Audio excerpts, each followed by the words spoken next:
Here we go! Good morning, good morning, good morning world! So muna ka na. Paano mo to? Hindi ba lulubog yan? Tatlo kayo? Alright! Pandaw! Tugi ka pa uli man. O, tugi ko. So, dito Burado ako kayo ha, baka lumubog kayo. Wait ko muna. Kapag lumulubog, tumalong ka na, Roy ha. Ay, okay. Alright. Let's go, let's do this. Kayo maalis eh. Ayan.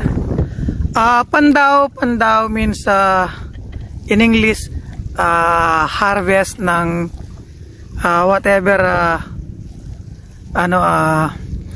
traps ng fish sinetap mo.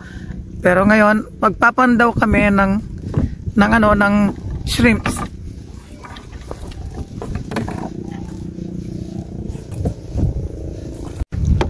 Yun, first net tayo.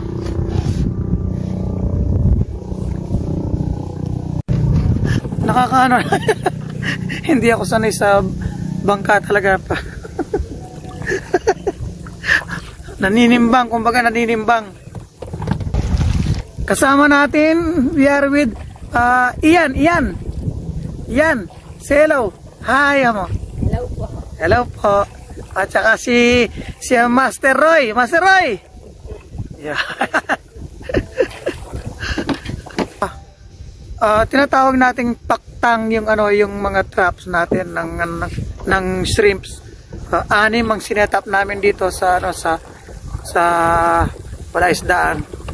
And it's 10 o'clock in the evening. Sumama ako.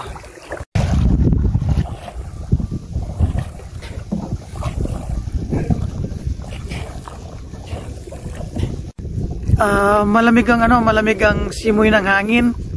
Luckily it's not raining. Hindi ako sanay talaga sumakay ng bangka na ganito, klaseng bangka. So and it's 10 o'clock in the evening, like past 10 o'clock. So ibang experience to. Tapos yung bangka namin ang liit-liit, 3 kami. Tapos may cooler, may yelo. Ay, walang yelo pero lalagyan ng shrimps. Exciting na nakakakaba.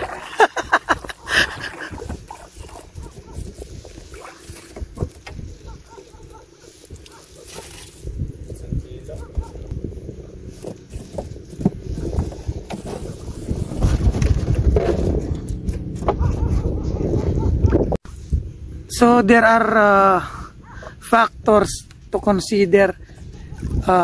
Isa yung buwan kapag maliwanag, kasi kapag maliwanag ang buwan hindi talaga sasabit yung mga hipon. At tapos yung tide, sumasama kasi sa tide yung mga hipon. But sometimes you don't have choice talaga kundi pag-harvest na. So maraming factors.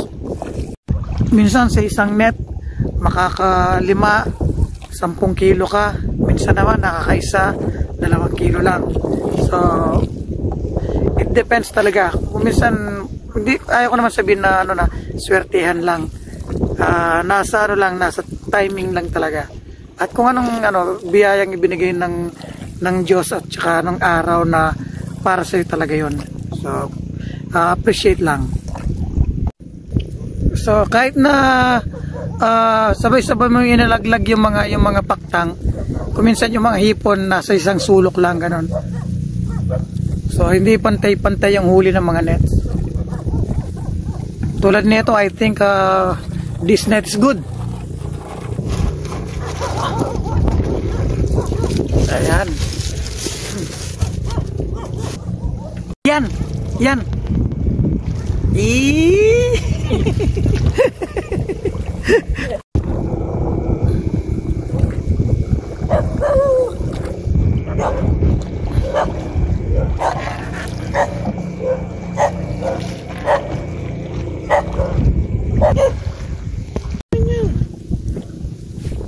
Alright.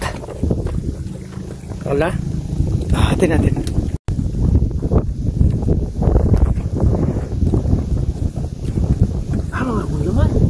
Yung lumusot po yan Ganun sa mo nga anis. sa kamay mo. Yung ano yung clip-on. Diba? Yan. That is good. Thank you. Malalaki, malalaki. Yung Amerikano. May Amerikano. Ganda. That is good. So, sinubukan lang namin ilang oras yon. So, expect natin tomorrow will be more blessings. Alright, that is good. Thank you. Lalagyan ng yelo.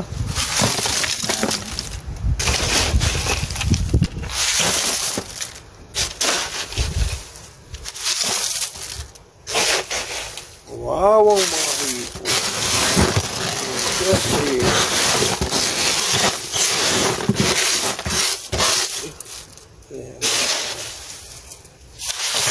Ayos.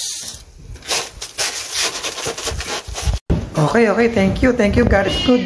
So, ilang oras lang natin, chinek natin yung ano yung paktang just to make sure na nandyan yung mga hipon natin. So, nandyan sila. So, tomorrow, by probably 6 or 7 o'clock in the morning, we'll do the second batch. Alright.